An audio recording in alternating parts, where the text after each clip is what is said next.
Cooperative purchasing really does help you be more agile and strategic in your procurement activities. And I think back to my own experience where cooperative purchasing has really helped me fill some of the gaps that I've had, whether it's been because a contract was terminated, or maybe a renewal didn't get processed in time, or there was a delay.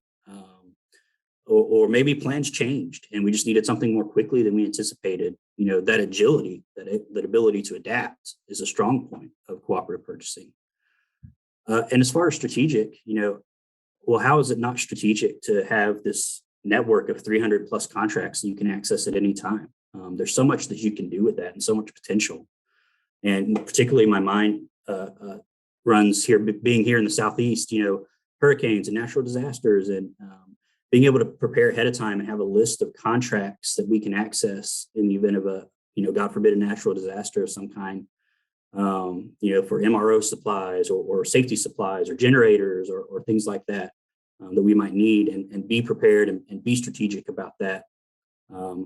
I think that is one big strength of cooperative purchasing. I have done a little bit of research, and anytime we use an Omnia Partners contract, we're saving anywhere between $500 to $1,000 just in administrative costs in terms of labor and software costs. And that doesn't sound like a whole lot when you hear it at first, but when you start talking about making dozens of cooperative purchases a year, that really starts to add up pretty quickly.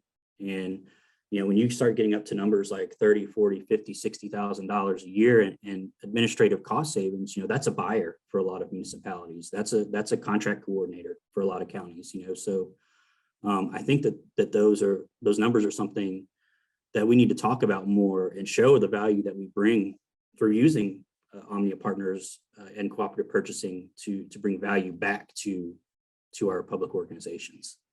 I think and I hope that public procurement in the future is more about collaboration. And I think cooperative purchasing, it plays a big part of that. More than just addressing problems or challenges, I think that cooperative procurement helps us to fulfill our mission of trying to maximize that taxpayer dollar. And so, that's one of our focuses, public procurement professionals, is how can we maximize every dollar that we have to spend of taxpayer money. And cooperative procurement is a way that helps us to achieve that through either direct cost savings, through economies of scale with these big cooperative contracts, or indirectly through indirect cost savings, saving administrative costs.